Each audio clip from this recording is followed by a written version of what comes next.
Hello everyone, it's Joel Davis with United Medical Transportation Providers Group. You are the broker.com and Home Care Access. I will try to be brief and quick on this video. I know some of you complain about my long-winded emails, so I'm going to dive in because I want to speak to a number of you who I'm either continuing to work with or we are in the very early stages of our relationship of working together.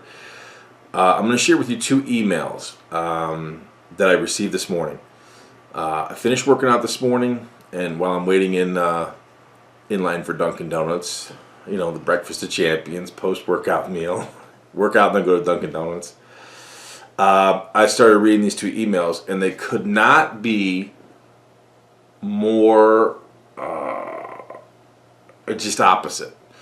The businesses are actually the same size, but not for the same reason. The one, I've been working with him for several years now, and he's at 8 vehicles, pressing on 8 vehicles, started with 1, and a whole lot of hustle. The second is from a client provider who I've been working with for a much shorter time duration, but we have really had to circle the wagons, constrict the business, and work to transition and rebuild. It was way over leveraged, excess capacity, very wasteful, and we're having to do just the opposite. The irony is they're both at the same size fleet. Both of them have roughly 8 vehicles. One is completely ascendant. The other one we've had to descend with the plan of reascending, but we have to transition the business. And these two emails, although very short and brief, speak absolute volumes. The first one is from my client provider who started with a single vehicle. He and I actually worked together previously on an acquisition that didn't go through. Let me get back over to his email. So he actually sent me one last night that I saw briefly. He had a big meeting. We've done so many agreements together. The guy is Johnny on the spot, whole lot of hustle. But what's phenomenal is he executes the plan. He executes the plan. From the very beginning, the goal has always been to go after top tier targets and then work for our second and ancillary targets. So yesterday, he had a meeting with a hospital. We secured the contract, very large hospital. We've done so many different agreements with this guy. Absolutely love it. This is a very big hospital, so yesterday his meeting was to go as the follow-up. I served as the CFO, negotiated agreement, email correspondence back and forth with the executive officer for a period of time, but finally we got the deal done. Yesterday was his opportunity to go in there as an operations guy, meet with the hospital staff and everything. So first thing he did, he sent me an email last night following that meeting, and he said, "I owe you the biggest steak and a bottle of wine." So he sends me this message that I just received this morning while waiting in line at Dunkin' Donuts. He says, "Hey coach, things are getting wild on my side. Blank hospital was a home run. Word out of the chief nurse, blank name. Word out of her mouth, quote, moving forward, blank company," this guy's company, "will get priority on all trips." Boom. Boom. And this is a major hospital. "We're at our peak capacity and busting at the seams. Need another gurney van." He does. We're working on it right now. "That being said, my blank dispatcher are absolute money, and I'm ready to add another to help with the office tasks and call taking. Tell me what you think. Supervisor, do I hire one? Blank, name of the driver.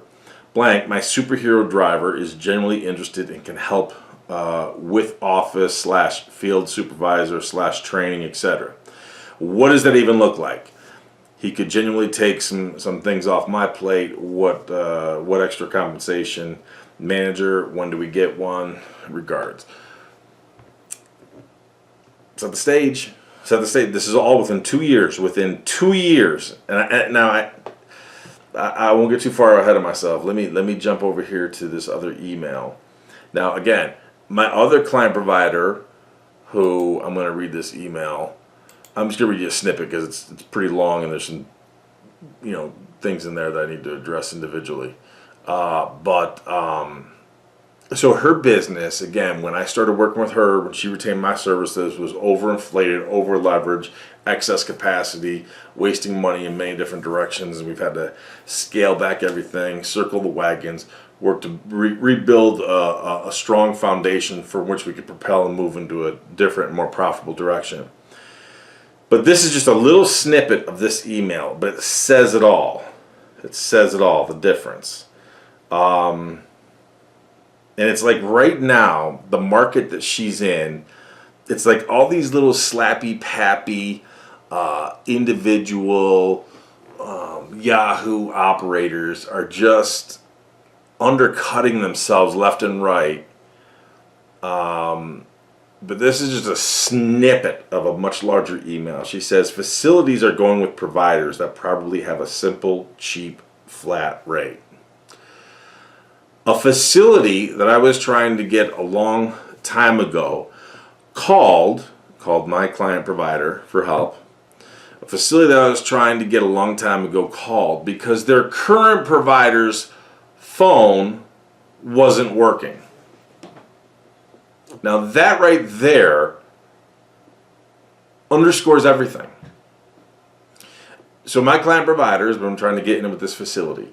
And these facilities constantly will attempt to shop on price. And so now you, the facility, are in crisis mode because guess what?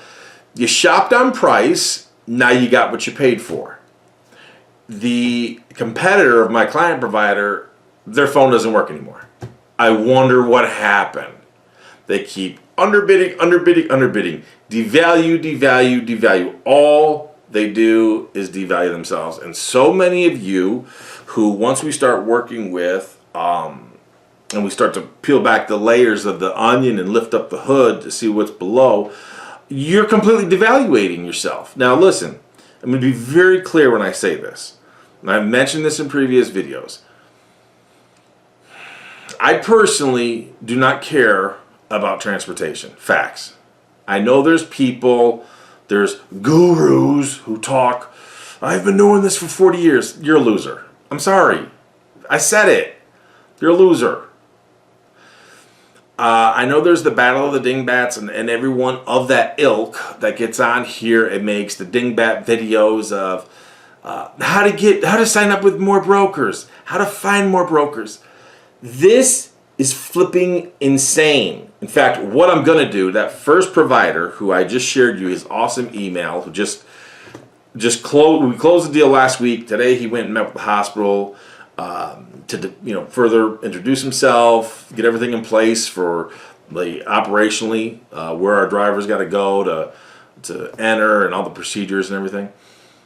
I am going to make another video. I'm going to commit to it because just yesterday I was going through a contract for him from a broker. And again, trust me, he's not putting a lot of stock in it. But when you read this contract, it is unreal.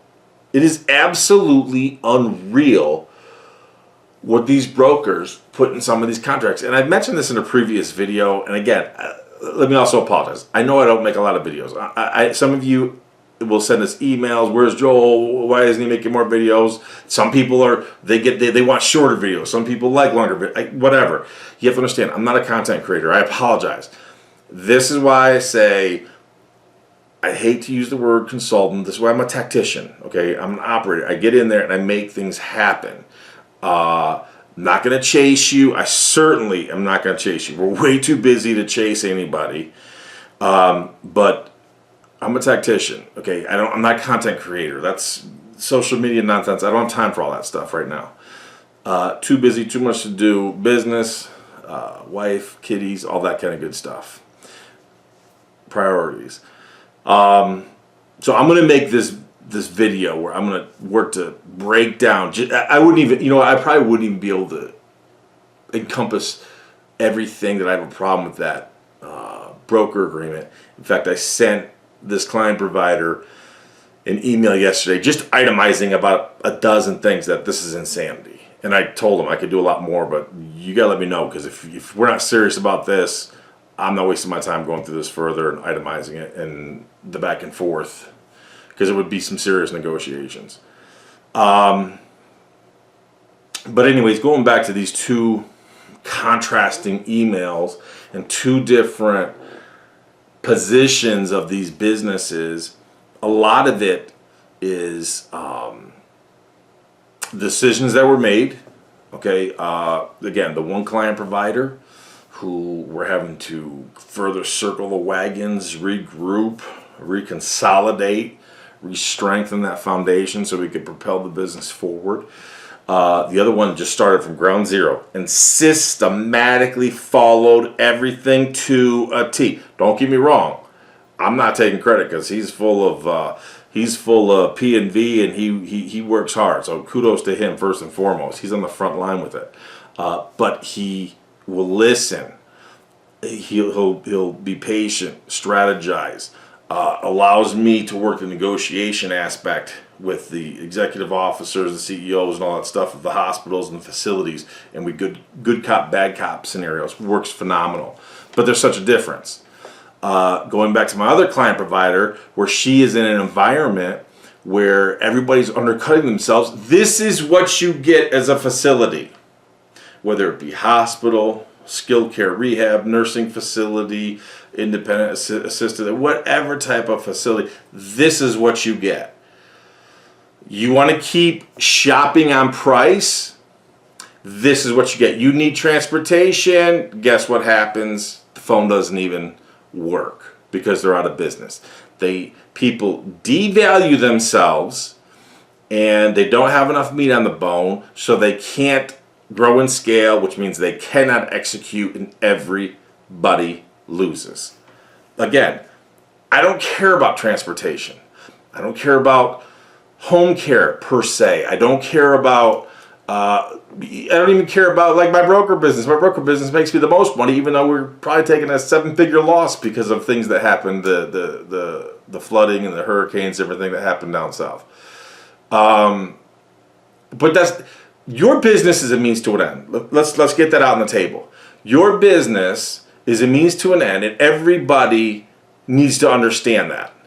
Your business is a means to an end. And I'm not trying to discard your emotional attachment or sentiment of all the sweat equity, the bootstrapping that you did in building your business. But as a means to an end, what's most important?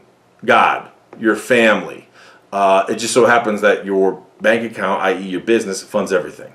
So the ultimate goal is to make money. So if we're in a situation where everyone's undercutting each other and devaluing themselves, and you're not making money, then get out of it. Go do something else. Once you accept that your business is just a means to an end, and no one cares about you. These facilities, they don't care about you. The brokers, they don't care about you. Clients, if they're shopping on price, they don't care about you. So who cares? This is about making money, and every decision you make, and I've said this perpetually, every decision you make needs to be on the margin. That's not to say that you don't be compassionate, caring, giving for your clients.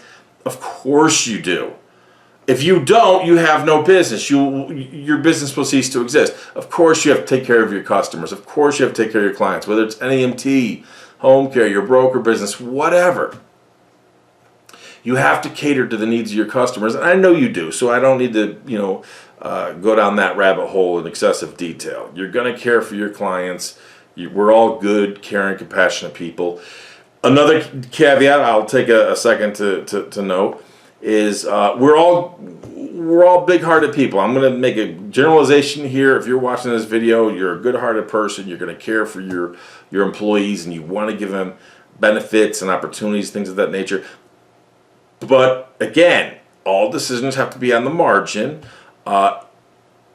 You can't bleed a stone. If especially in the early stages of your business, You got to continue to be reinvesting into the business. You cannot overpromise employees, and then the next thing you know, you're sitting there paying drivers in the early stages of your business to sit around, do nothing, and you promised them all these benefits and ridiculous wages. That's not how you become successful. It's not how you bootstrap your business. And I mean that for any business, any business.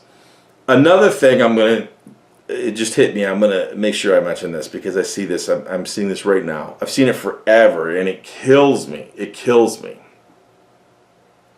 But I got to mention it because I'm seeing this right now.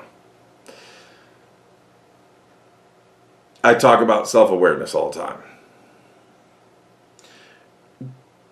Be honest with yourself. Now, you may have grandiose visions of grandeur. That's awesome.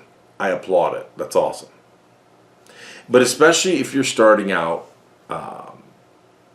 1, 2 vehicles, whatever, please, for goodness sakes, don't call yourselves Global ABC Transport Services. Stop. For the love of God, I beg of you, please, stop with the global. Stop with the international. Watch this, watch this. International ABC Transport Service. And then you sign up with what? Motive crap? What? You sign up with MTM? You're global! You're international! And you go and you sign up, you're all brokers. Think that through. Think that through.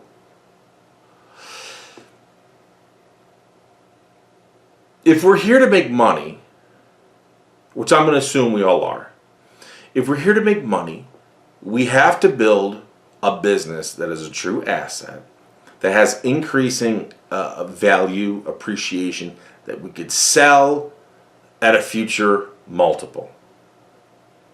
Watch this. If you're Global ABC Transport Services and you have small fleet and you're working for Motive crap, can you see why that's a hard sell? Can you see why Motive crap or any facility that you go and you solicit, can you see why they're going to kind of laugh at you? And they're not going to take you serious?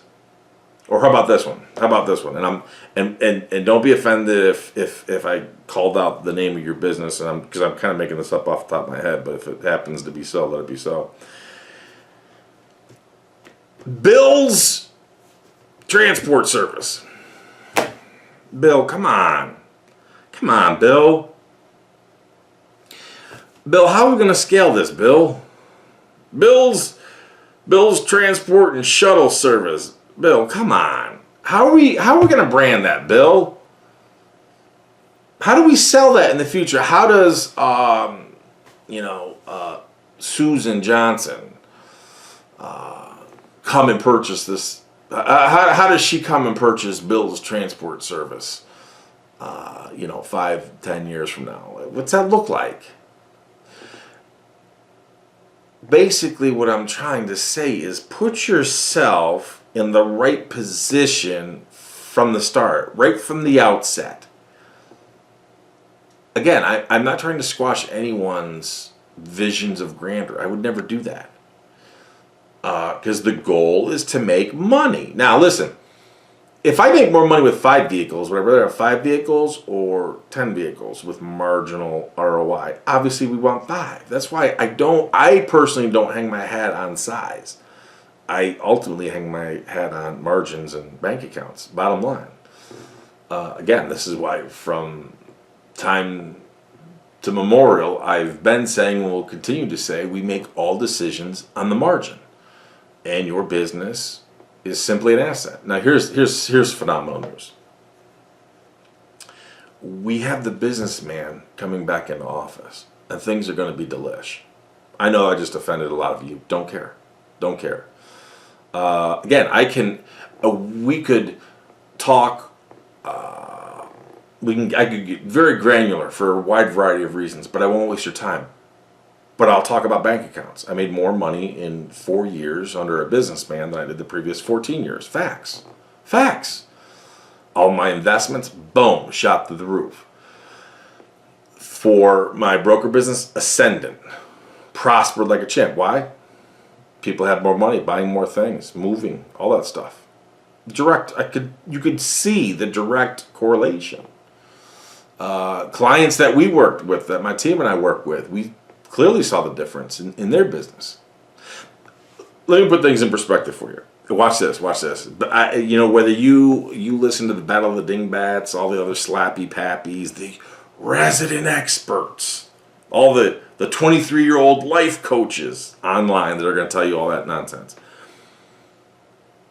I have no way of verifying what I'm about to say, but I would, again, there's no way to verify it, no way to really quantify it per se. How would you start and where would you do it? I don't know, but watch this. I would hazard a bet, if I'm a gambling man, I would gamble everything that I personally, Joel Davis, have probably seen more P&Ls from NEMT providers around the country than anybody else. Anybody else.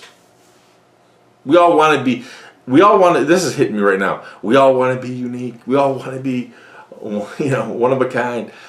I'm going to say, in addition to being a 21-year-old self-identifying Olympic athlete, 6'4", 215 pounds, all self-identifying, in addition to being unique in that regard, I would hazard to bet I have seen more P&Ls for NEMT providers than anyone else in the country, guaranteed. Over all these years, all the client providers that we've worked with, guarantee it.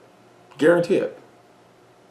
We've just worked with too many different people, too many different locations all over the country, all the different states. I know there's other consulting gurus, experts. This is why I hate the word consulting. And I'm sure they've seen a lot. I guarantee in total, I've seen more. So there's nothing that I've could or will see that on paper will surprise me. Now, every once in a blue moon, I will get surprised by some scenario. But in terms of X's and O's and numbers on paper, no one's seen more P&Ls and balance sheets specifically for NEMT. I've seen a ton for home care, obviously, as well, but also that's why with Home Care Access we have our whole team. So in its totality, we've seen a ton, but with NEMT, no question, no one's seen more than I have. So I say that to you that I can assure you I know what works and what doesn't work. And I've seen all the patterns. You could just start to, you do this enough and you've seen so much and you could see how things develop. For example, case in point, my client provider, what do you, the facilities, really think is going to happen? All the while you're shopping on price. Now you're complaining, you're soliciting new transportation providers, and you entertain them as they come through. And your complaints, you being the facility, your complaints are all the same. Oh, we need someone reliable. Oh, I'm not going to pay that. No, we need to be cheaper. And you want to continue to whittle down transportation providers to the point where they can't grow or scale, and now they're out of business. The phone doesn't work. You, the facility, what did you think was going to happen? This is an excellent play for you, the transportation provider, when you execute a great strategy. But here's where I'm going with this in regards to me saying, I guarantee I've seen more P&Ls than anybody else. You have to know your value. And if you are not going to pay me what we're worth, that is God's sign, God's affirmation to you, exit, stage left. You don't need to be in this business. You don't need to be fighting for scraps. You shouldn't want to be fighting for scraps. Your family certainly doesn't need you fighting for scraps, and God doesn't want you fighting for scraps, especially because we are about to enter a whole new era. Because I've said this for a long time, and I know it turned a lot of people off, and I don't care. I'm at a point in time, long since been at a point in time in my life where it doesn't matter. I don't have to care, and that's true freedom. Politics directly affects policy, which directly affects your money. Do you not already see how the businessman, technically, as of the shooting of this video, the businessman isn't even in office, and do you not see how things economically are already starting to change? Phenomenal. Politics directly affects policy, which directly affects your money. You have to value yourself. First and foremost, let me back up. You have to be focused on the money. Not married to the business, not married to the industry, not married to the relationships with these facilities, because if you go out of business because you don't answer your phone because your phone line's out of order, no one's going to care. They're not going to clamor for you. No one cares about you. Just facts. This is why you shouldn't be overwhelmingly married to any particular business or industry. Be concerned about your money, because your money allows you a better lifestyle for you, for your family, and that's what's most important outside your relationship with God. So be focused on the money. Know your value, and if you're not going to pay me what I'm worth, my team is worth, and our effort, exit stage right. Facts. Facts.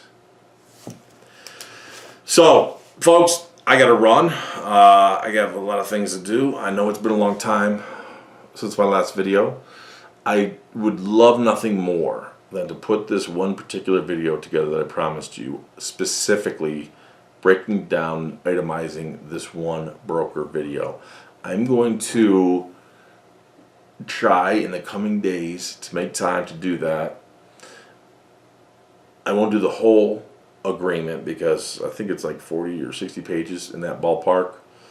But there's a specific section in there that is just unbelievable. Unbelievable. The expectations, I mean, one of them off the top of my head, they're going to dictate to you, they will only pay you a wait time if you exceed, I want to say it was 50 miles. No, that's not my policy.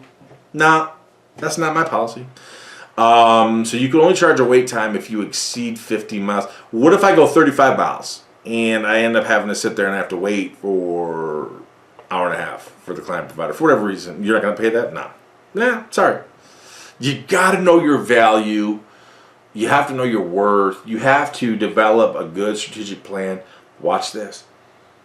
And then you have to execute. You have to execute.